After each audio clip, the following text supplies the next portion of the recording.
నమస్కారం. నేను మీ నిజం సుభాష్ చంద్రబోస్. వెల్కమ్ టు నిజం మీడియా. మన నిజం మీడియాలో ప్రసారమయ్యేటువంటి నిజం నిర్ధారణ కార్యక్రమానికి స్వాగతం. ఈరోజు నిజ నిర్ధారణలో భాగంగా నేత కాని సమాజానికి సంబంధించిన ఒక చేతకాని వ్యక్తి దామోదర రాజనరసింహం గారి గురించి కొన్ని నక్క అరుపులు అరిచాడు. ఈ నక్క అరుపులు బీజేపీ ఈ నక్కలకు అప్పచెప్పినటువంటి పనిని వీళ్ళు పూర్తి చేస్తున్నారు. అది కూడా మందకృష్ణ మాదిగ గారిని పక్కన పెట్టుకొని మందకృష్ణ మాదిగ గారితో నిర్వహిస్తున్నటువంటి ఆ మీటింగ్లో ఆ విధంగా దామోదర గారి మీద ఆ కారు కూతలు కూయటం వెనకుండబడినటువంటి రహస్యం ఏంటి, అసలు వీళ్ళు అలా ఎందుకు మాట్లాడుతున్నారు, వీళ్ళకంత ధైర్యం ఎక్కడి నుంచి వచ్చిందనేది ఈ వీడియోలో నిజాన్ని నిర్ధారించుకునేటువంటి ప్రయత్నం చేద్దాం. ఇక వీడియోలోకి వెళ్ళబోయే ముందు కింద నా నెంబర్ డిస్ప్లే అవుతుంది. నిజం మీడియాకి స్క్రీన్ అనేది చాలా అవసరం కాబట్టి, స్క్రీన్ లేకుండా మీడియా రన్ చేయడం అనేది చాలా కష్టం కాబట్టి, నిజం మీడియాని నిజాయితీగా అభిమానించేటోళ్ళు, గౌరవించేటోళ్ళు, నిజం ఇంకా ప్రజలకు చేరువవ్వాలనుకునేవాళ్ళు నా నెంబర్కి ఫోన్పే ద్వారా కానీ గూగుల్ పే ద్వారా కానీ మీ ఆర్థిక సహకారాన్ని అందించండి. ఒకసారి చూద్దాం. మనోడు చాలా మాటలు మాట్లాడాడు. వాటిలో నుంచి కొన్ని మాటలను మనం తీసుకొని దాన్ని విశ్లేషించుకునేటువంటి ప్రయత్నం చేద్దాం. చూడండి, వెంకటేష్ అనుకుంటా, వెంకటేష్ నేత కానీ ఆయన కులం నేత కానీ పక్కన పెట్టుకొని దాన్ని అలా మెయింటైన్ చేసుకుంటూ వస్తున్నాడు. ఒకసారి మనోడు మాట్లాడినటువంటి మాటలు నేను మీకు వినిపిస్తాను. చూడండి ఏం మాట్లాడుతున్నాడు.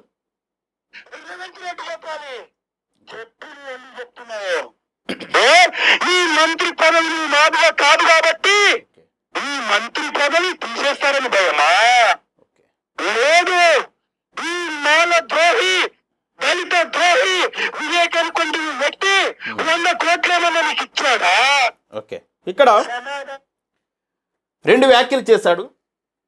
దామోదరాన్ని సమాధానం చెప్పమని అడుగుతున్నాడు. ఫస్ట్ది, నువ్వు మాదిగ కాదు కాబట్టి, నీ మంత్రి పదవి పోతుంది కాబట్టి ఈ విధంగా షమీం అఖ్తర్ గారు ఇచ్చినటువంటి రిపోర్ట్ని కరెక్ట్ అని చెప్తున్నావా అన్నాడు. ఆయనే కాదు, దామోదర్ గారే కాదు, నాలాంటోళ్ళు కూడా డిస్ప్లే చేసి మాదిగల జనాభా, మిగతా కులాల జనాభా, ఎవరెవరి జనాభాకి ఎంత వచ్చిందనేది క్లియర్ కట్గా ప్రజలకు నిజాలు తెలియజేశారు. అయితే మనోడు ఒక్కసారి మళ్ళా దామోదర్ అన్న వాళ్ళ ఫ్యామిలీకి సంబంధించినటువంటి క్యాస్ట్ సర్టిఫికేట్ డిస్ప్లేడ్ అవుతుంది చూసుకోండి. వాళ్ళ నాన్నగారి పేరు సర్టిఫికేట్లో ఉంది, మీరు చూసుకోండి. గతంలో నా వీడియోలో కూడా చెప్పాను. అయితే వెంకటేష్ నేతకాని, వీడిని నేను చేతకాని వెధవా అంటున్నాను. నేను వాస్తవంగా నా వీడియోలో చాలా పరిశుభ్రమైనటువంటి పదజాలాన్ని వాడతాను. ఎక్కడా కూడా అపరిశుభ్రమైనటువంటి పదజాలాన్ని వాడను. ఎందుకంటే దామోదర్ గారి గురించి వీడు పేరినటువంటి అవాకులు చెవాకులు నేను వినిపిస్తాను. వెధవా, ఒక్కసారి సర్టిఫికేట్ డిస్ప్లే అవుతుంది చూసుకో. కళ్ళు కనిపించకపోతే, కళ్ళకి కళ్ళజోడు పెట్టుకున్నావు కదా, కళ్ళజోడు పెట్టుకొని అది బాగా పనిచేయటం లేదేమో హాస్పిటల్కి వెళ్ళి చూయించుకొని మళ్ళీ ఒక్కసారి సర్టిఫికెట్ని నువ్వు చూయించుకో. అయితే ఈ వెధవకి ఎంత సీన్ లేదండి. ఈ వెధవకి వీడు బుడంకాయ, వీడికి అంత సీన్ లేదు. ఈ మాటలన్నీ మందకృష్ణ మాదిగ గారు మాట్లాడిస్తున్నారు. ఈ మాటలన్నీ మందకృష్ణ మాదిగ గారికి బీజేపీ స్క్రిప్ట్ ఇస్తే, ఆ స్క్రిప్ట్ మందకృష్ణ మాదిగ ఈ చేతగాని వెధవకిస్తే, ఈ చేతగాని వెధవ అవాకులు చవాకులు పెరుతూ ఉన్నాడు. నేను సవాల్ చేశా. నేను గత కొద్ది రోజుల క్రితమే మందకృష్ణ మాదిగ ఏ కులము, ఆయన సర్టిఫికెట్స్ చూపించండి, ఆయన ఫ్యామిలీకి సంబంధించినటువంటి సర్టిఫికెట్స్ చూపించండి. మందకృష్ణ మాదిగ గారు మాదిగ కాదు, ఆయన మాల. అందుకనే మనం సాధారణంగా ఏ కుటుంబంలో అయినా ఆ కుటుంబంలో ఉన్న ఆడబిడ్డల్ని పొరువుగా ఫీల్ అవుతాం. కుటుంబానికి బిడ్డ, ఆడబిడ్డ అనేది పొరువుగా ఫీల్ అవుతాం. అలాంటి పొరువును తీసుకెళ్ళి ఒక మాల వ్యక్తి, ఒక మాల డాక్టర్ యొక్క పక్కలో ఉంచినటువంటి మందకృష్ణ మాదిగ గారిది ఏ కులమని నేను సవాల్ చేశాను. సర్టిఫికెట్లు చూపించండి. ఆయన బిడ్డని ఒక మాల వ్యక్తికి ఇచ్చాడు కదా, మాల వ్యక్తికి ఇచ్చి పెళ్లి చేశాడు కదా. నిత్యము మాలల్ని దూషిస్తూ, నిత్యము మాలల్ని దొంగలంటూ, నిత్యము మాలల్ని దోపిడీదారులంటూ, మాలల మీద మాదిగలని యుద్ధానికి సిద్ధం చేస్తూ ఈ రోజున ఆయన బిడ్డని తీసుకెళ్లి ఒక మాల ఆయనకి ఇచ్చాడు. అందుకని నాకు ఆయన మీద అనుమానంగా ఉంది. అమరవీరులు అసువులు బాస్తే అమరవీరుల కుటుంబాల్ని పరామర్శించలేదు. ఎంఆర్పిఎస్లో ఏ కార్యకర్తను కూడా ఆయన ఆదుకోలేదు. ఎంఆర్పిఎస్లో ఎదిగినటువంటి నాయకత్వాన్ని అందరినీ కూడా పక్కన పెట్టాడు. ఆయనకు మాదిగ జాతి అంటే ప్రేమ లేదు కాబట్టి ఆయన మాదిగ కాదు మాల అంటున్నాను, ఆయన సర్టిఫికెట్లు చూపించాలని సవాల్ చేశా. సోషల్ మీడియాలో ఆయన అనుచరులు చేత పెట్టించాలని కూడా సవాల్ చేశా. ఇంతవరకు రాలా. ఏం వెంకటేష్ చేతగాని వెధవా, పక్కనున్న మందకృష్ణ మాదిగని ఆయన సర్టిఫికెట్స్ పెట్టమను. ఆయన మాదిగనో కాదు, నిన్ను కూడా అంటున్నా నేను. అసలు నువ్వు నేతగానే కాదా బడుద్దాయి? నువ్వు నేతగానే కాదా? నేతగానో కాదో చెప్పు ముందు. నువ్వు నీ సర్టిఫికెట్లు చూయించు. నేను దామోదర్ గారి సర్టిఫికెట్ చూపించాను కదా, వాళ్ళ ఫ్యామిలీకి సంబంధించినటువంటి సర్టిఫికెట్ చూపించాను కదా, నువ్వు చూయించు. నువ్వు నేతగానినో కాదా, లేకపోతే బీజేపీ కుక్కవో, ఒకప్పుడు బీఆర్ఎస్ కుక్కవో, ఒకప్పుడు కాంగ్రెస్ కుక్కవో. కుక్క అనకూడదేమో, కుక్కలు ఫీల్ అవుతాయి. ఎందుకంటే కుక్కలు విశ్వాసంగా ఉంటాయి. కుక్కకి ఒక బొక్కేస్తే లేదా ఒక ముద్ద కూడు పెడితే ఆ ఇంట్లో ఎవరైనా దొంగలు పడితే అరుస్తాయి. కానీ వీడు కుక్క కాదు, నక్క. వీడు కుక్క కాదు, నక్క. వీడు మాటలు, వీడి వేషాలు, వీడి శాస్త్రాలు అన్ని నక్కే. అన్ని పార్టీలు తిరుక్కుంటూ అందరినీ మోసం చేసుకుంటూ వస్తాడు ఈ నక్క. వీడిని కుక్క అనకూడదు. కుక్క అంటే కుక్క జాతి కూడా ఫీల్ అవుతుంది. సరే, ఓకే, అదొక మాట అన్నాడు. ఇంకా రెండోది, 100 కోట్లు వివేక్ గారి దగ్గర ఏం అవసరం వివేక్కి? వివేక్ ఈయనకి ఎందుకు ఇస్తాడు? నేను అంటున్నా, ఈరోజు నువ్వు నీ చేత ఈ మాటలు మాట్లాడిస్తున్నటువంటి మందకృష్ణ మాదిగ, ఆయన స్క్రిప్ట్ ఇస్తున్నటువంటి బీజేపీ ఎస్సీ వర్గీకరణ కోసం ఈసమెత్తు చేయలేదు. కానీ ఎస్సీ వర్గీకరణ సమస్య పరిష్కారం అవుతుంటే అడ్డుకునే ప్రయత్నం మీరు చేశారు. కానీ ఒక్క విషయంలో నేను వివేక్ గారిని కూడా అభినందిస్తా. ఎందుకు అభినందిస్తానయ్యా అంటే, అసెంబ్లీలో ఒక్క మాట వర్గీకరణకు వ్యతిరేకంగా మాట్లాడాల. బయట ఆయన ఏం చేశాడో, లోపల అంతర్గతంగా ఏం చేశాడో, లేకపోతే ల్యాబింగ్లో ఏం చేశాడో అనేది పక్కన పెడదాం. అవన్నీ మనకు కనిపించినటువంటి అంశాలు. సాక్షాత్తు అసెంబ్లీలో ఎస్సీ వర్గీకరణ గురించి తీర్మానం జరుగుతుంటే, చర్చ జరుగుతుంటే ఒక్క అంశము కూడా ఎస్సీ వర్గీకరణకి ఒక్క మాట కూడా వ్యతిరేకంగా మాట్లాడుకోకుండా ఈ వెధవ ఉన్నాడు చూడు, ఈ చేతకాని వెధవ ఏదైతే సామాజిక వర్గానికి చెందిన వాడినని చెప్పుకుంటున్నాడో అదే నేతకాని సామాజిక వర్గానికి ప్రత్యేక కార్పొరేషన్ కావాలని చెప్పేసి ఆయన అసెంబ్లీలో మాట్లాడాడు. అంటే నీకన్నా, నీ చేత ఈ మాటలు మాట్లాడిస్తున్న మందకృష్ణ కన్నా, మందకృష్ణకి స్క్రిప్ట్ ఇచ్చిన బీజేపీ కన్నా కూడా వివేక్ గారే బెటర్. ఒక్క మాట కూడా వర్గీకరణకు వ్యతిరేకంగా మాట్లాడలేదు కదా, వర్గీకరణ వద్దని చెప్పలేదు కదా. మరి ఆయనే స్వాగతించి ఆయనే వెల్కమ్ చెప్పాడు. మీరు మాత్రం వర్గీకరణ వ్యతిరేకిస్తున్నాడు. ఇప్పుడు ప్రజలు గమనించండి, వర్గీకరణ ఎవరు అడ్డుకుంటున్నారు, వర్గీకరణ ఎవరు జరగకూడదని కోరుకుంటున్నారు, వర్గీకరణ జరగడం ఎవరికి ఇష్టం లేదనేది ప్రజలు అర్థం చేసుకోవాలి. ఈ సమస్య ఇలాగే ఉంటే అన్ని పార్టీల దగ్గర ఎలక్షన్ ప్యాకేజీలు ఎవరు తీసుకోవాలని చూస్తున్నారో కూడా ప్రజలు విజ్ఞతతోటి ఒకసారి ఆలోచించండి. ఆలోచించి మీరు కూడా విజ్ఞతతోటి మసులుకోవడానికి ప్రయత్నం చేయండి. ఇంకా ఈ వెధవ మాట్లాడినటువంటి మాటలు మనం చూద్దాం. వెధవ అని ఎందుకు అంటున్నాను అనేది మీకు ఇప్పుడు అర్థమవుతుంది. చూడండి, ఫోన్స్ వస్తూ ఉన్నాయి. కొంచెం దయచేసి నాకు ఫోన్ చేసేటోళ్ళు కూడా 1-2 నిమిషాలు మాట్లాడడానికి ప్రయత్నం చేయండి. మీ అభిమానానికి నేను ఎప్పుడు దాసోహమే. కానీ నాకున్న సమాచారాన్ని, నేను సమాచారాన్ని అంతా తీసుకొని నా ఆర్థిక పరిస్థితులతోటి ఒక నిజాలతో కూడినటువంటి వీడియోల్లో నిర్ధారించాలి. కాబట్టి దయచేసి అర్థం చేసుకుంటారని భావిస్తున్నాను. ఇక నా వీడియోలు నచ్చిన వాళ్ళు ఎవరైనా ఉంటే మీరు కౌంటర్ వీడియోలు చేసుకోవచ్చు. దానికోసం నాకు ఫోన్ చేసి నా టైం వేస్ట్ చేయాల్సినటువంటి పని లేదు. ఒకసారి చూడండి.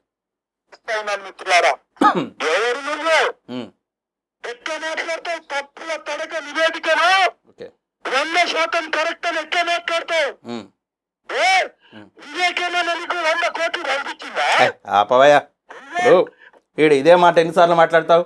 నేను అంటున్నా, ఏయ్ చేతగాని వెధవా, తప్పులు తడకైతే కమిషన్ ఇచ్చినటువంటి రిపోర్ట్లో తప్పులుంటే హైకోర్టుకి వెళ్ళరా సన్నాసి. పక్కనున్న ఆయనకు కూడా చెప్పు హైకోర్టుకి వెళ్దామని. కోర్టుకు వెళ్తే కొట్టేస్తారు కదా. ఇప్పుడు వీళ్ళు ఏందా అంటే, వీళ్ళ ప్లాన్ అంతా ఏందా అంటే, షమీమ్ అఖ్తర్ గారు ఒక క్లీన్ రిపోర్ట్ ఇచ్చాడు. ఒక క్లీన్ రిపోర్టు, దానిలో ఏ విధమైన వీసమెత్తు తప్పును కూడా వెతకడానికి అవకాశం లేకుండా కోర్టులో నిలబడే విధంగా ఒక సమగ్రమైనటువంటి నివేదిక ఆయన తయారు చేశాడు. ఇప్పుడు ఈ మందకృష్ణ గారి పని, ఈ చేతగాని వెంకటేష్ పని, వీళ్ళందరి పని ఏందంటే, బీజేపీ వాళ్ళ పని ఏందంటే, ఆ నివేదికలో ఏమన్నా మార్పులు చేయించి కోర్టు గైడ్లైన్స్ను తప్పించి అది కోర్టులో నిలబడకుండా విధంగా చేస్తే అప్పుడు వీళ్ళ మళ్ళీ ఉద్యమాలని, మాదిగలను రోడ్ల మీద ఎక్కిచ్చేసి ఆ వర్గీకరణ సమస్యను పరిష్కారం కాకోకుండా దాచుకోవచ్చు. ఇది వీళ్ళ కాన్సెప్ట్. నేను అంటున్నా, నేను సవాల్ చేసి చెప్తున్నా, వెధవా, చేతగాని వెధవా, నీ పక్కనున్న ఆయనకు కూడా చెప్పు, ఏమన్నా తప్పులుంటే మీరు కోర్టుకు వెళ్ళండి. కోర్టుకెళ్ళి కోర్టులో ఇదిగో ఈ విధంగా అన్యాయం జరుగుతుందని నిరూపించండి. ఎందుకు మీరు కావాలని వర్గీకరణ అడ్డుకునేటువంటి ప్రయత్నం చేస్తున్నారు? ప్రజలకు సమాధానం చెప్పండి. చూడండి ఇంకేమంటున్నాడు. దయచేసి ఫోన్స్ ఎక్కువ వస్తున్నాయి.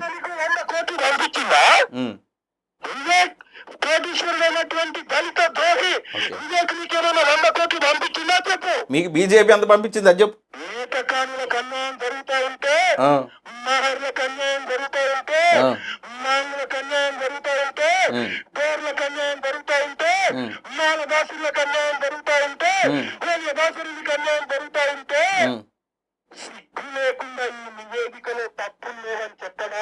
అరుస్తున్నాడు భయ్యో, ఇడు అరుస్తున్నాడు భయ్యా. ఎందుకురా? మైకుందిగా, చిన్నగా మాట్లాడరా, వినిపిస్తుంది. ఎందుకు అలా అరుస్తున్నావు? అన్ని ఉప్పుకులాలకు అన్యాయం జరిగిందా? నువ్వు చెప్తున్నావా అది? మరి ఏ ఉప్పుకులానికి అన్యాయం జరిగిందిరా? చేతగాని విధవా, ఏ ఉపకులానికి అన్యాయం జరిగిందని నువ్వు అంతలా అరుస్తున్నావురా? ఒకవేళ నేతగాని సమాజానికి అన్యాయం జరిగితే ఒరే నేను నీకు సవాలు చేస్తున్నా, 1000 మంది నేతగానిలు ఒక చాట కూర్చో మాకు అన్యాయం జరిగిందని చెప్పించరా. 130,000 పైచిలుకున్నారు కదా నేతగాని సామాజిక వర్గం, మరి ఏ ఉపకులం వద్దురా? నీ ఒక్క ఉపకులాన్నే 1000 మందిని అక్కడ కూర్చి నేతగాని సామాజిక వర్గానికి అన్యాయం జరిగిందని చెప్పు. ఎందుకంటే నేను ఇంత పరుష పదజాలం వాడుతున్నానంటే వర్గీకరణ సమస్య అనేది ఒక సెంటిమెంట్గా మారి 30 సంవత్సరాల ఒక మహా ఉద్యమం, 30 సంవత్సరాల ఉద్యమంలో అనేక ప్రాణదానాలు, అనేక లాఠీ దెబ్బలు, అనేక జైలు జీవితాలు, అనేక ఆర్థిక నష్టాలు, అనేక త్యాగాలు, అనేక మీటింగులు, అనేక కష్టాలు, అనేక నష్టాలు. ఇన్ని నష్టాలను భరించి, ఇన్ని కష్టాలను భరించి మాదిగ జాతి ఒక పోరాటం చేస్తే ఆ పోరాటానికి ఒక దిక్సూచిగా ఒక ఫలితం రాబోతుంటే ఇలాంటి సన్నాసులు, వెధవలు, బడుద్దాయిలు ఈ రోజున దాన్ని అడ్డుకునేటువంటి ప్రయత్నం చేస్తున్నారు. మా కడుపు మండుతుందిరా. ఎందుకంటే ఆ పోరాటాల్లో పాల్గొన్న వ్యక్తులుగా, ఆ పోరాటాల్లో కష్టపడ్డ వ్యక్తులుగా, చదువుకున్న చదువులను త్యాగాలు చేసినటువంటి వ్యక్తులుగా, ఆ పోరాటాలని ఆర్థికంగా సహకరించినటువంటి వ్యక్తులుగా, ఆ పోరాటాల్లో పాదయాత్రలు చేసినటువంటి వ్యక్తులుగా, ఆ పోరాటాల్లో లాఠీ దెబ్బలు తిన్నటువంటి వ్యక్తులుగా మాదిగ సమాజం బాధపడుతూ ఉంది. మీలాంటి వెధవల వల్ల, మీలాంటి వెధవలని మందకృష్ణ మాదిగ గారు ప్రోత్సహిస్తూ ఆయన బీజేపీ స్క్రిప్ట్ తెచ్చుకొని వర్గీకరణ అడ్డుకునేటువంటి ప్రయత్నం ఈ రోజున మీరు చేస్తుంటే యావత్ మాదిగ జాతి మొత్తం సిగ్గుతోటి తలదించుకుంటుంది. ఇంకేమన్నాడు చూడండి. నేను అధికారం ఉందని ప్రశ్నిస్తా ఉన్నాను నేను ఈరోజు. ఓకే, ఎవరు చెప్పాలి? సలీం అఖ్తర్ కమిషన్ చెప్పాలి, ఓకే, సైనిక సంక్షేమ మంత్రి చెప్పాలి, ఓకే, లేదా యథాక్షత్తు సుప్రీంకోర్టు ధర్మాసనం తీర్పు వచ్చిన తర్వాత అసెంబ్లీలో ప్రకటన చేసినటువంటి గౌరవ ముఖ్యమంత్రి రేవంత్ రెడ్డి చెప్పాలి. చెప్పి నువ్వు ఎందుకు చెప్తున్నావు? ఈ మంత్రి పదవి మాదిగా కాదు కాబట్టి మళ్ళీ అవే వాట్స్, మళ్ళీ అవే వాట్స్. ఇప్పుడు రేవంత్ రెడ్డి గారు నాను ఆ మాట, రేవంత్ రెడ్డి గారు నాను ఆ మాట అనలేవు కదా.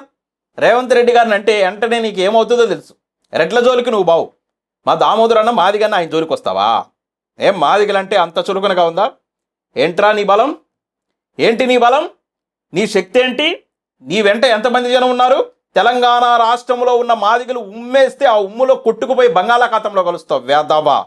నువ్వు మా మాదిగ సామాజిక వర్గానికి సంబంధించినటువంటి మంత్రి దామోదర్ రాజనరసింహం గారి మీద కారు కూతలు కూస్తావా? కోట్ల రూపాయలు తీసుకున్నాడంటావా? తోలు తీస్తాం జాగ్రత్త. ఇప్పుడు మందకృష్ణ మాదిగ గారు అంటే బీజేపీకి అమ్ముడుపోయి ఉండొచ్చు. ఎంఆర్పిఎస్ స్వరూపాన్ని మీరు ఒకసారి గమనించండి.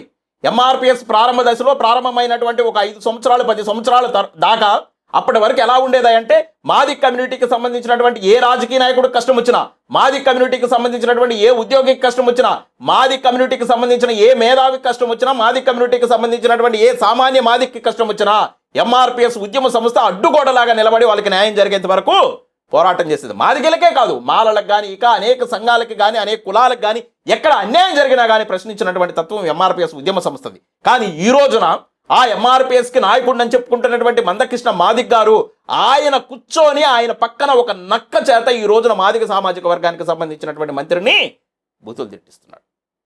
ఈ రోజున ఆ స్థాయిలో విమర్శలు చేయిస్తున్నాడు మందకృష్ణ మాదిగ గారు. ఎంఆర్పిఎస్ని, మాదిగ జాతిని, మాదిగ జాతి గౌరవాన్ని, దండోరా ఉద్యమ గౌరవాన్ని మందకృష్ణ మాదిగ గారు బీజేపీ కాళ్ళ దగ్గర తాకట్టు పెట్టి ఈ రోజు ఉద్యమ ప్రస్థానాన్ని ఎక్కడి నుంచి ఎక్కడికి తీసుకొచ్చాడో చూడండి. మాదిగల్ని ఎవరన్నా తిడితే అడ్డుపడి కాపాడేటువంటి ఎంఆర్పిఎస్ ఉద్యమ సంస్థ ఈ రోజు ఆ సంస్థకి నాయకుడిని అని చెప్పుకుంటున్న మందకృష్ణ గారు ఆయన కూర్చొని ఆయనే కొంతమంది నాయకుల చేత, ఉపకులాల చేత మాదిగ కులానికి సంబంధించినటువంటి వ్యక్తుల్ని తిట్టిస్తున్నాడు. ఇంతకన్నా దౌర్భాగ్యం ఇంకెక్కడన్నా ఉంటుందా? ఇంతకన్నా నీచమైనది ఇంకెక్కడన్నా ఉంటుందా? ఇంతకన్నా నికృష్టమైనది ఎక్కడన్నా ఉంటుందా? మందకృష్ణనా, ఎందుకో నువ్వు ఈ చివరి దశలో, వయసు చాలా పెరిగింది, ఈ చివరి దశలో మీరు తీసుకుంటున్నటువంటి నిర్ణయాలు మిమ్మల్ని అభాస్పాలు చేస్తున్నాయి, మీ గౌరవాన్ని తగ్గిస్తున్నాయి. ఒకసారి ఆలోచించుకోండి, సింహావలోకనం చేసుకోండి మీరు ఒకసారి. లేకపోతే కష్టమన్నా, మీరు అలా బిహేవ్ చేయడం అనేది చాలా కష్టం. మాదిగ కమ్యూనిటీ ఇది పర్టికులర్గా గమనిస్తూ ఉంది. కొంతమంది ప్యాకేజ్ నాయకులు ఓకే, అన్న కాళ్ళ దగ్గర ఉండి అన్న బిచ్చమెత్తే మంత్రులైనటువంటి వ్యక్తులు, అధికారులైనటువంటి వ్యక్తులు, ప్రొఫెసర్లైనటువంటి వ్యక్తులను చేతకాని చేతకాని ఎవరు ఆయన కాళ్ళ దగ్గర ఉండి మంత్రులు అయ్యారో చెప్పు.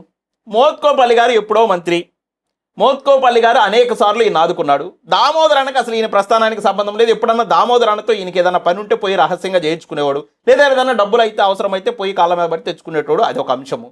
ఈయన కాళ్ళ దగ్గర ఉండి ఎవరు మంత్రులు అయ్యారంట? అసలు ఈయన కాళ్ళ దగ్గర ఉండవలసినటువంటి అవసరం ఏదంటే ఈయనే వెంకయ్యనాయుడు గారి కాళ్ళ దగ్గర ఉన్నాడు కదా. ఒంగున్న ఓడి కింద ఒంగుంటే ఇంకేవో తగిలి అని ఒక సామెత ఉంది. అట్లాగే ఈయనే వెంకయ్యనాయుడు గారి కాళ్ళ దగ్గర ఉంటే, ఈయనే మనువాదుల కాళ్ళ దగ్గర ఉంటే, ఈయనే బీజేపీ కౌగిల్లో ఉంటే ఈయన కాళ్ళ దగ్గర ఇంకెవరుండి మంత్రి పదవులు? ఎవరికి ఇప్పించారు చెప్పండి మీరు మంత్రి పదవులు? మీరు మొన్న జరిగినటువంటి ఎన్నికల్లో మందకృష్ణ మాదిగ గారు బీజేపీకి సపోర్ట్ చేశారు కదా, మరి కాంగ్రెస్ పార్టీ అధికారంలోకి వచ్చింది కదా. అయినా 9 సంవత్సరాలు బీఆర్ఎస్ పార్టీ ఒక్క మాదిగకి మంత్రి పదవి ఇవ్వకపోయినా కానీ కాంగ్రెస్ పార్టీ మాదిగలకు మంత్రి పదవి ఇచ్చింది కదా. మీరు బీజేపీ కనీసం తెలంగాణ రాష్ట్రానికి ఒక అధ్యక్షుడు మాదిగని చేయండి, చెప్పమని మందకృష్ణ మాదిగ గారిని బీజేపీ అధ్యక్షుడిని మాదిగం చేయమని. బీజేపీ పార్టీ ఆంధ్రప్రదేశ్కు సంబంధించి కూడా ఒక బీసీ ఆర్ కృష్ణయ్యకి రాజ్యసభ ఇచ్చింది. తెలంగాణ రాష్ట్రం నుంచి ఒక మాదిగ బిడ్డకి రాజ్యసభ ఇవ్వచ్చు కదా. బీజేపీ పార్టీ తెలంగాణ నుంచి ఒక మాదిగకి రాజ్యసభ ఇవ్వచ్చు కదా. ఇవ్వదు, మీరు అడగరు. కానీ ప్యాకేజీలలో పోల్చుకుంటే ప్యాకేజీలకు సూపర్ స్టార్ కదా, ప్యాకేజీలకి బ్రాండ్ అంబాసిడర్ కదా ఈయన. ప్రధానమంత్రి బీజేపీయో కేంద్ర ప్రభుత్వం ఇచ్చేటువంటి ప్యాకేజీలతో పోల్చుకుంటే రాష్ట్ర ప్రభుత్వాలు లేదా ఒక దామోదరన్న ఏం ప్యాకేజ్ ఇస్తాడు? దామోదరన్న ముఖ్యమంత్రి కూడా కాదు కదా. ఒకవేళ ప్యాకేజీలు అనేవి నిజమైతే ఈ ప్యాకేజీతో పోల్చుకుంటే, మందకృష్ణ మాదిగ గారి ప్యాకేజీతో పోల్చుకుంటే వాళ్ళ యొక్క ప్యాకేజీలా అక్కడ మాట్లాడే కుల సంఘాల నాయకులు అమ్మ అనకొండకి చిన్న నీలపాంకున్నంత తేడా ఉంది. ప్యాకేజీల్లో అన్నని మించిన వాళ్ళు ఇంకెవరు ఉండరు. కాంగ్రెస్ ప్రభుత్వం వాడుకొని ఈ నివేదికలో ఎలాంటి తప్పు లేదు అని చెప్పేసి సిగ్గులేని దామోదర రాజనరసింహ మాట్లాడుతున్నాడు.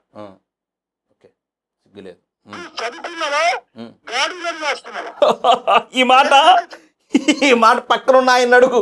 ఆయన అనుకున్నాడేమో ఇట్టు పెట్టుకుంటున్నాడు, స్క్రీన్ ఉంటే చూపించేవాడిని చదువుకున్నావా లేకపోతే గాడిదలు కాస్తున్నావా అని. ఆయన ఎందుకంటే మరి 10th పాస్ ఆఫ్ ఫెయిల్ అది కూడా తెలియదు. సరే చదువు గురించి నేను కామెంట్ చేయను కాబట్టి ఆయన అనిపించాడు కాబట్టి నేను అంటున్నా. సరే 10 చదివినా 4 చదివినా 3 చదివినా సమాజానికి ఎవరైనా సేవ చేయొచ్చు, చదువుకి సేవ చేయడానికి సంబంధం లేదు. కానీ ఆయన అనిపించాడు కాబట్టి నేను చెప్తున్నా. ఆయన ఏమో అనుకోని ఆయన ఇట్టిట్టు అనుకుంటున్నాడు పాపం. అది చూడరా నాయన, పక్కన చూసి మాట్లాడు. నువ్వు గురువిందలాగా కింద చూసుకోకుండా మాట్లాడబాక. పక్కన ఆయన ఫీల్ అవుతున్నాడు పాపం. చదువుకున్నావా గాడిదలు కత్తున్నావు అంటే ఆయన చదువుకోలేదు కదా పాపం.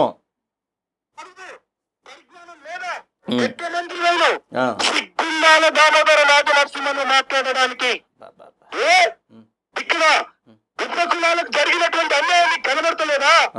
ఏకకానీలకు, మహర్లకు, మాలదాసరీలకు, ఓయదాసరీలకు, మాలకు, పేర్లకు, మోచులకు దామోదర రాజనరసింహ నీకు చెప్తా ఉన్నాను. రానున్నటువంటి కాలంలో నేత కాని సమాజం వీళ్ళు బట్టలు తీసుకొడుతుందని చెప్పేసి సందర్భంగా విజ్ఞప్తి చేస్తాను. వీడు ఏ వ్యాఖ్యలు మళ్ళీ మాట్లాడుతున్నాడు. మనోడికి సబ్జెక్టు పెద్దగా రాదేమో, ఆయన ఇచ్చిన స్క్రిప్ట్నే మళ్ళా చెప్తున్నాడు. ఏమంటున్నాడంటే, సిగ్గుండాలి దామోదర రాజనరసింహ, రానున్నటువంటి రోజుల్లో నేతగాని సమాజం నిన్ను బట్టలిప్పి కొడుతుంది అంటున్నాడు. రే చేతగాని వెధవా, ఆయన బట్టలిప్పడానికి నేతగాని సమాజానికి సంబంధం ఏంట్రా? ఆయన బట్టలిప్పాలంటే, ఆయన బట్టలిప్పినప్పుడు చూడాలంటే నైట్ స్నానం చేసేటప్పుడు వాళ్ళ ఇంటికి వెళ్ళి, వాళ్ళ ఇంటికి వెళ్ళి ఆయన ఇప్పుకుంటాడు. అప్పుడు చూడు, నీకేమైనా చూడాలనిపిస్తే, నీకు ఏమైనా చూడాలనిపిస్తే నువ్వు వెళ్ళు. లేదు ఆయన స్నానం చేసేటప్పుడు బట్టలిప్పే ఉద్యోగం ఏదన్నా కావాలంటే రిక్వెస్ట్ చేసుకో. వాళ్ళు ఏదన్నా వాళ్ళ దగ్గర ఉండే పియ్యోనో ఎవరో ఒకరిని వెళ్ళి పదే కలిసి అడుగు, ఏదన్నా నెలకింత ఇచ్చి ఆ పనికి పెట్టుకుంటాను. ఏం మాట్లాడుతున్నావురా? అసలు వీడిని ఆ తెలంగాణ సమాజంలో ఒక మంత్రిని, దట్టు మాదిగ మంత్రిని, తెలంగాణ సమాజంలో అత్యధిక జనసంఖ్య కలిగినటువంటి మాదిగ కమ్యూనిటీకి సంబంధించిన ఒక మంత్రిని వీడు బట్టలిప్పి కొడతామంటుంటే తెలంగాణ ప్రభుత్వం ఏం చేస్తుంది? వీడిని ఇప్పటి వరకు ఎందుకు అరెస్ట్ చేయాలా? అరెస్ట్ చేసి బొక్కలో వేసి మక్కెలు ఎరగదీస్తే వీడికి ఇలాంటి మాటలు వస్తాయా? ఏం నోరు అదుపులో లేకోకుండా అవాకులు చవాకులు, ఎంత మాట వస్తే అంత మాట, ఎంత స్క్రిప్ట్ ఇస్తే అంత స్క్రిప్టు. ఏందిది? నువ్వెంత, నీ బలం ఎంత, నీ జనాభా ఎంత తెలంగాణ రాష్ట్రంలో? అసలు నేతగాని సమాజంతో నీకున్న సంబంధం ఏంటి? నీకు పట్టుమని 10 మంది లేరు. బీజేపీ ఇచ్చినటువంటి డబ్బులు తీసుకొని బీజేపీ మోచేతి నీళ్లు తాగుతూ మందకృష్ణ మాదిగ పాదాల దగ్గర చేరి, మాదిగ కాని ఆయన, నేత కాని నువ్వు, చేతగాని వెధవలాగా మారి ఈ రోజున మాదిగ సమాజానికి ఒక బ్రాండ్గా ఉన్న, ఉమ్మడి రాష్ట్రంలో కూడా ఉప ముఖ్యమంత్రిగా చేసినటువంటి దామోదర్ గారిని బట్టలిప్పి కొడతానంటావా? బట్టలిప్పి కొడతాది మా నేతగాని సమాజం అంటావా? ఎంత బలుపు నీకు, ఎంత అహంకారం నీకు! జాగ్రత్త. మాట మాట్లాడేటప్పుడు, వ్యాఖ్య చేసేటప్పుడు పక్కన ఉన్నోళ్ళు చెప్పారులే, మనకు వాళ్ళు ఉన్నారులే, వాళ్ళు అండగా ఉంటారులే, మనం ఏం మాట్లాడినా చెల్లుతుందిలే అని అనుకోబాక. మేకపోతు గాంభీర్యాన్ని ప్రదర్శించబాక. నీకు సమస్య వచ్చినప్పుడు, నీ మీద దాడి జరిగినప్పుడు వాళ్ళు ఎవరు ఉండరు, పక్కన వాళ్ళందరూ పారిపోతారు. వాళ్ళందరూ కూడా వెళ్ళి దామోదరన్న దగ్గర చేరేటువంటి ప్రయత్నం చేస్తారు. ఎందుకంటే గతంలో కూడా చేరారు కాబట్టి మాదిగ సమాజం గమనిస్తుంది. మాదిగ సమాజం గమనిస్తుంది. ఆ వ్యాఖ్యలు మందకృష్ణ మాదిగ గారు చేయలేక కాదు, మాదిగలు అసహించుకుంటారని చెప్పేసి నీలాంటి వెధవల చేత చేయిస్తున్నాడు. మాదిగల గనుక నీ మాటలు జీర్ణించుకున్నారంటే, మాదిగలు గనక నువ్వు మాట్లాడేటువంటి మాటలను గనక పట్టించుకున్నారంటే గొడ్డును కోసినట్టు కోసి గొడ్డు తోలు ఒలుస్తారు చూసావా, అలా నీ తోలును సేర్లగా ఒలిసి చెప్పులు గుట్టి దామోదరన్నకు దొడుతారు తెలంగాణ రాష్ట్రంలో. జాగ్రత్తగా ఉండు, చేతగాని వెధవా, జాగ్రత్తగా ఉండు. మరొక్కసారి ఏదన్నా ఉంటే మాదిగలకు మధ్య పంచాయతీ ఉంటే, దామోదరన్న రాజకీయంగా ఎదుగుతున్నాడని చెప్పేసి మందకృష్ణ మాదిగన్నకి ఈర్షున్నా, లేదా మందకృష్ణ మాదిగన్న ఇంకో కోణంలో ఎదుగుతున్నాడని ఇంకొకరికి ఈర్షున్నా, లేదా నాకున్నా ఇంకొకరుకున్నా మాదిగలకి మధ్య ఉన్న పంచాయతీ మేం మాట్లాడుకుంటాం. ఎవడరా ఒక చేతగాని వెధవ నువ్వొచ్చి ఆయన పక్కన కూర్చొని ఆయన పక్కన నుంచొని మా దామోదరన్నను అవాకులు చవాకులు పేరుతావు. నేను మందకృష్ణ అన్న మాట్లాడినా ఇట్లాగే మాట్లాడతా, ఇంకా గట్టిగా మాట్లాడతా. ఆయనకు సిగ్గులేదేమో, మందకృష్ణన్నకి సిగ్గు శరమ లేకుండా అక్కడ కూర్చున్నాడేమో. మందకృష్ణన్న సిగ్గు శరమ లేకుండా మాది కమ్యూనిటీకి సంబంధించిన మంత్రిని విమర్శిస్తేనే ఆయన కూర్చున్నాడేమో. మేము అలా కూర్చోం. మందకృష్ణన్నను విమర్శించినా కానీ 100% ఇదే స్పీడ్తో మేము విమర్శిస్తాం, ఇదే స్పీడ్తో మేము ఖండిస్తాం, ఇదే స్పీడ్తో మేము ఎదుర్కొనేటువంటి ప్రయత్నం చేస్తాం. మందకృష్ణన్న నీ స్వరూపం కోల్పోయావు, నువ్వు బీజేపీ స్వరూపంలోకి వెళ్ళిపోయావు, నువ్వు ఆర్ఎస్ఎస్ స్వరూపంలోకి వెళ్ళిపోయావు, నువ్వు మనువాదుల స్వరూపంలోకి మారిపోతున్నావు. దయచేసి నేను నీకు విజ్ఞప్తి చేస్తున్నా, ఆలోచించుకో అన్నా, ఆలోచించుకో. కమ్యూనిటీకి పెద్ద దిక్కుగా ఉండవలసినటువంటి నీవు ఈ రోజున కమ్యూనిటీని విధ్వంసం చేయడానికి ఒక విధ్వంసుడిగా తయారైపోయావు. మాదిగ మంత్రులను వదలట్లా, మాదిగ ఎమ్మెల్యేలను వదలట్లా, మాదిగ సామాన్య జనాన్ని వదలట్లా, మాదిగ అమరవీరుల కుటుంబాలను కూడా వదలకోకుండా కమ్యూనిటీని విధ్వంసం చేస్తున్నావు. ఈ విధ్వంసం పరాకాష్ఠకు చేరింది. దయచేసి ఇప్పటికైనా మీరు ఆలోచించి సరైన నిర్ణయాలు తీసుకొని మాదిగ కమ్యూనిటీలో మళ్ళా మీరు ప్రేమను చొరగొనాలని, మాదిగలకు మీరు నాయకుడిగా ఉండాలని, తప్పకుండా మాదిగ మంత్రుల్ని, మాదిగ ఎమ్మెల్యేలని, మాదిగ సామాన్య జనాన్ని మీరు గౌరవించాలని, ఇలాంటి పలికిమాలిన వెధవలు ఎవరు మాట్లాడినా కానీ ఆ మాటల్ని మీరు ఖండించాలని, మీరు ఆ విధంగా పక్క నుండి అతని చేత ఆ వ్యాఖ్యలు చేయించడం అనేది మా నిజం మీడియా 100% ఖండిస్తూ, మా నిజం మీడియా ప్రతి సందర్భంలో కూడా ఉన్నది ఉన్నట్టు చెప్తుంది. మాదిగ కమ్యూనిటీ మీద కానీ, దళిత కమ్యూనిటీ మీద కానీ, బహుజనుల మీద కానీ, అగ్రవర్ణాల్లో ఉన్న పేదల మీద కానీ ఎవరైనా ఎప్పుడైనా ఎక్కడైనా అవాకులు చవాకులు పేలి వాళ్ళ ఇష్టానురాజ్యంగా వాగితే మాత్రం మా నిజం మీడియా వాళ్ళ తాట తీసేంత వరకు ఉండదని, ఖచ్చితంగా వాళ్ళ తాట తీసేటువంటి పనిని పట్టుకుంటుందని, వాళ్ళు ఒక వీడియో మాట్లాడితే మేము 4 వీడియోలతోనైనా సమాధానం చెప్పేటువంటి ప్రయత్నం చేస్తామని, ఎప్పుడైనా ఈ చేతగాని వెంకటేష్, ఈ చేతకాని సమాజానికి సంబంధించినటువంటి ఇతను నేతకాని సమాజానికి సంబంధించినటువంటి వ్యక్తి కాదని, ఇతను నేతకాని సమాజానికి చెందినటువంటి వ్యక్తి అయితే ఇతను కుల ధృవీకరణ పత్రాలు చూపించాలని, మందకృష్ణ మాదిగ గారు కూడా మాదిగ సామాజిక వర్గానికి సంబంధించినటువంటి వ్యక్తి కాదని, ఈయన మందకృష్ణ మాదిగ అని పేరు చివరన ఒక మాదిగ అనే పేరు చేర్చుకొని ఒక శకుని ఏ విధంగా అయితే, శకుని మహాభారత యుద్ధం జరగడానికి కారణం ఎవరు? శకుని ఏ విధంగా అయితే 100 ఉన్నటువంటి కౌరవుల పక్షాన నేను ఉన్నానని కుయుక్తులు పన్ని ఆ కురు వంశము మీద ఆయన కుండబడినటువంటి కక్షను తీర్చుకోవడానికి, ఆ కక్ష తీర్చుకొని మహాభారత యుద్ధాన్ని జరిపించి అంతటి ఘోరపు నరమేధానికి కారణమయ్యాడు, ఆ కౌరవుల వినాశనానికి కారణమయ్యాడు, కౌరవుల చావుకి కారణమయ్యాడు, 100 మందిని హతమార్చాడు, లక్షలాది మంది సైన్యంలో చనిపోవడానికి కారణమయ్యాడు.